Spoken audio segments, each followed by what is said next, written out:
Hey guys, Assalamu alaikum. That's me Mehek Rubab Qadri saying welcome to my mini vlog. जनाब आज हमारे घर में है दावत तो उसके लिए सारी प्रिपरेशन आज हम ही को करनी है। हुलिया हमने दुरुस्त कर लिया है, मरियम के साथ थोड़ा खेल लिया है। अब क्योंकि हमारा ऑर्डर छोटा था तो कोई बावर्ची नहीं ले रहा था तो इसलिए आज के खाने की जिम्मेदारी हम बेटियों पर है। तो इसलिए मैं बनाने वाली हूँ बीफ बिरयानी और मेरी आप ही बनाएगी मटन कढ़ाई।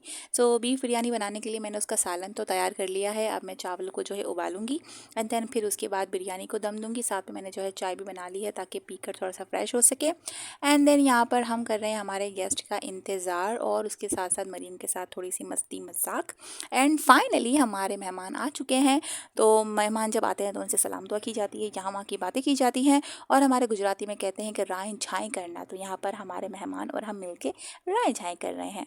और यहाँ पर सबको दूसरे कमरे में शिफ्ट करने के बाद में और मेरी भाभी ले रहे हैं सेल्फीज़। देन फाइनली अब जो है हम लगाने लगे हैं खाना, मतलब खाना परोसने लगे हैं। तो उसके लिए हम बहुत ट्रेडिशनल और देसी अंदाज में दस्तर बिछा कर जो है खाना दे रहे हैं। सब मिलकर खाना खा रहे हैं, बड़ा मज़ा आ रहा है। जेंट्स को हमने दूसरे कमरे में शिफ्ट कर दिया है, लेडीज़ को दूसरे कमरे में। और अल्हम्दुलिल्लाह मामला सेट चल रहे हैं। मैं यहाँ पर बैठ गई हूँ ताकि अगर किसी को चाहिए हो तो मैं यहाँ पर से खड़ी होकर बर वक्त उनको सामान ला कर दे सकूँ।